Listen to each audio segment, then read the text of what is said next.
চীনের তৈরি অত্যাধুনিক প্রযুক্তির ৪০টি স্টিলথ যুদ্ধবিমান কিনছে পাকিস্তান। এ বিষয়ে ইসলামাবাদের সঙ্গে আলোচনা করছে বেইজিং। চীনের সবচেয়ে উন্নত এই সামরিক যুদ্ধবিমান একবার পাকিস্তানের হাতে এসে পড়লে দক্ষিণ এশিয়ার শক্তি ভারসাম্য পুরোপুরি পাল্টে যাবে। এমনকি আকাশ প্রতিরক্ষায় চিরশত্রু ভারতের বিমান বাহিনীকে ছাড়িয়ে যাবে পাকিস্তানের বিমান বাহিনী।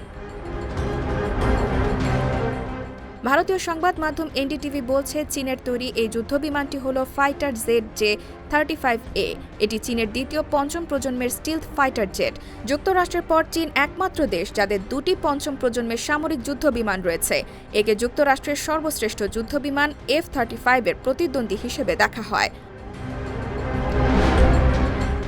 বেইজিংয়ের দাবি, জে-35 একটি মাঝারি আকারের স্টিলথ যুদ্ধবিমান। এই বিমান একসাথে একাধিক ভূমিকা পালনে সক্ষম। যদি সবকিছু ঠিক থাকে তাহলে চীনের বাইরে পাকিস্তানই প্রথম ও একমাত্র দেশ হবে যাদের কাছে যুদ্ধবিমান জে-35A এর একটি স্কোয়াড্রন থাকবে।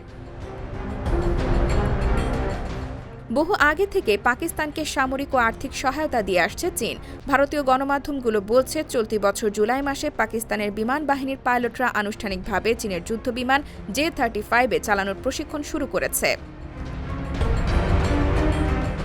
অবশ্য বেইজিং থেকে আনুষ্ঠানিকভাবে কোনো তথ্য পাওয়া যায়নি এ নিয়ে। যদি এমন চুক্তি বাস্তবায়িত হয় তাহলে পাকিস্তানের বিমান প্রতিরক্ষা ব্যবস্থা চলে যাবে ধরাছোঁয়ার বাইরে। আর এতে মাথা ব্যথা আরও বাড়বে চিরবৈরী ভারতের, কারণ পাকিস্তানের বিমান বাহিনী ভারতীয় বিমান বাহিনী থেকে এগিয়ে যাবে।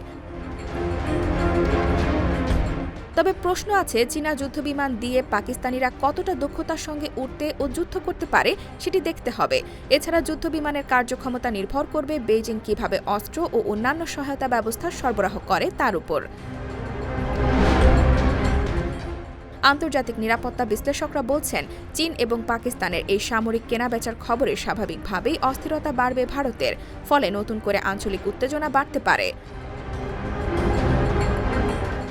IBTV USA, New York।